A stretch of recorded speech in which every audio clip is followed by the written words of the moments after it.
And one of the great things about human species is that we have this remarkable organ, the brain.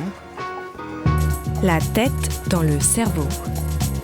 Biologie, cervelle, synapses, neurosciences, physique. The human brain really is the most unique gift of our species.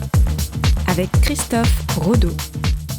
Histoire de mouches et de champignons, mêlant infection, zombification et nécrophilie.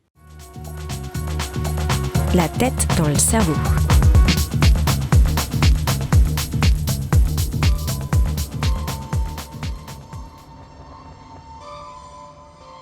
Pour assurer leur dissémination, certains parasites et agents pathogènes ont la capacité de manipuler le comportement de l'hôte qu'ils infectent.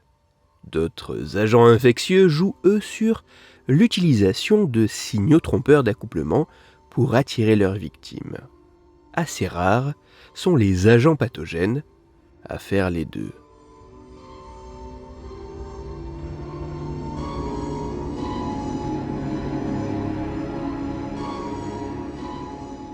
Musca domestica, plus connue sous le nom de mouche domestique, est peut-être l'espèce de mouche la plus commune qu'il n'est pas rare de croiser dans nos maisons.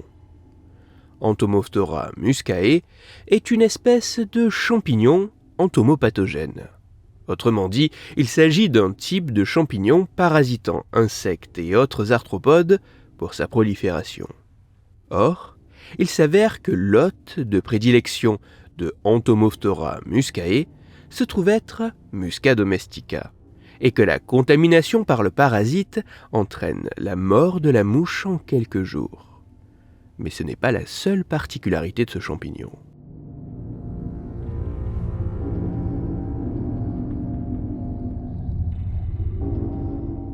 Suite à l'infection par le champignon, le comportement de la mouche est altéré.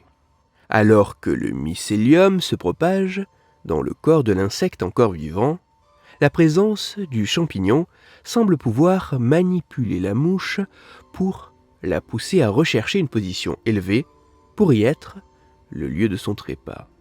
Mais ce n'est pas tout, car la présence du champignon pousse également la mouche à mourir dans une position bien particulière.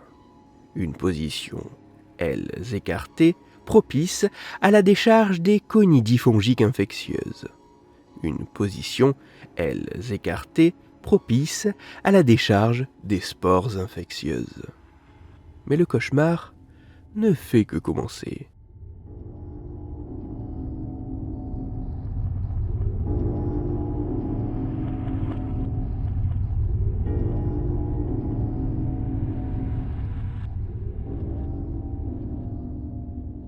Dans les 24 heures suivant la mort de l'insecte infecté, le champignon expulse des spores fongiques infectieuses qui vont en partie pouvoir rester sur la mouche pour former un halo mycélien autour du cadavre, mais qui vont également pouvoir être dispersés dans l'air avec d'autres composés volatiles.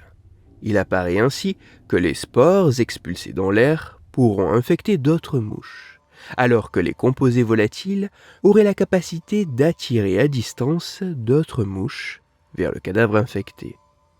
Mais ce n'est pas tout, car en parallèle de la libération de ces composés dispersés dans l'air, si la mouche infectée est une femelle, le champignon pourrait modifier le profil des hydrocarbures cuticulaires du corps pour vraisemblablement couvrir les indices olfactifs informant que la mouche n'est plus vivante, mais également, et c'est là que l'horreur refait surface, pour inciter les mouches mâles attirées à s'accoupler avec le cadavre infecté.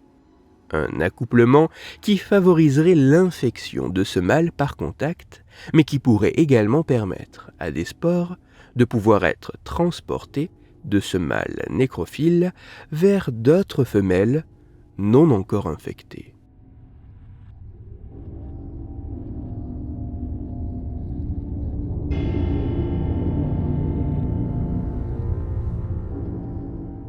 Sans que les mécanismes biochimiques et neurophysiologiques à l'œuvre n'aient, pour l'instant, été totalement établis, Entomophthora muscae est le doux nom de ce champignon qui serait capable de manipuler le comportement des insectes qu'il parasite, mais également de ceux qu'il n'a pas encore parasités.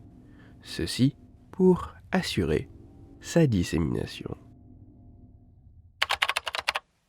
Pour aller plus loin, je vous renvoie vers un article disponible gratuitement en ligne qui a pour titre « Un champignon pathogène transformerait les mouches en zombies ».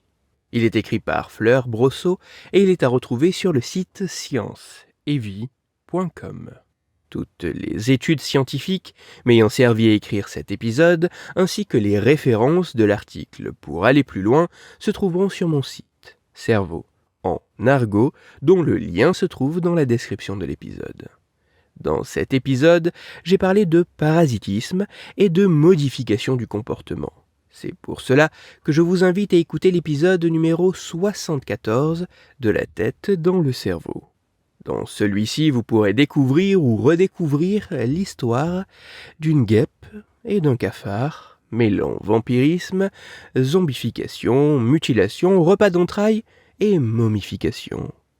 Pour continuer à échanger, vous pouvez me retrouver sur les réseaux sociaux, sur YouTube ou me contacter par mail. Tous les liens sont dans la description de l'épisode.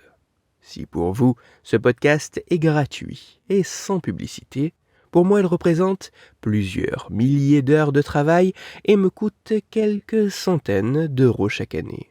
Alors, un très grand merci à toutes celles et ceux qui prennent le temps de me faire des retours, de partager mon travail sur les réseaux sociaux et de me laisser de très sympathiques commentaires et 5 étoiles sur les plateformes d'écoute de podcast.